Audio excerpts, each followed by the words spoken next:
ఈ మధ్య కాలంలో నాకు ఒక సంఘటన జరిగింది. దాన్ని మీతో షేర్ చేసుకోవాలనుకుంటున్నాను. నాకు ఒక ముస్లిం ఫ్రెండ్ ఉన్నాడు. అతనికి నాతో పనిబడి మాట్లాడడానికి నా దగ్గరికి వచ్చాడు. ఇందులోనే నా ఇంకొక ఫ్రెండ్ వచ్చాడు. అతను హిందువు.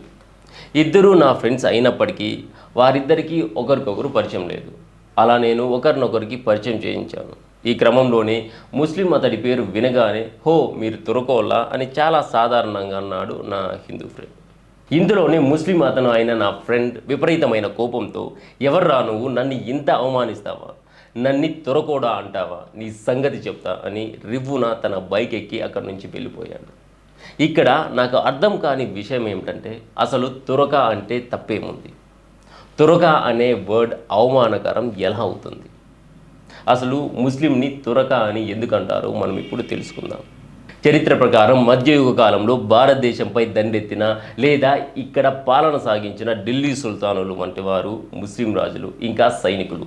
వారు ఓట్టమాన్ సామ్రాజ్యం నుంచి వచ్చిన వారు. వారిని తుర్కిష్లు అని అంటారు. అలా వచ్చిన పదమే తురక అనే పదం. అంతే తప్ప అదేదో భూత పదమో లేదా అవమానకర పదమో కాదు. హిందువులపైన ఎన్ని రకాల దాడులు జరుగుతున్నాయో మనం చూస్తూనే ఉన్నాం. ఈ తురక పదం పేరుతో కూడా దాడులకు గురి కాకూడదు అనేదే నా ప్రధాన ఉద్దేశం. భారతీయులుగా మనమందరం ఫస్ట్ దేశానికే ప్రాధాన్యం ఇవ్వాలి, మతానికి కాదు. జై హింద్. భారత్ మాతకి జై.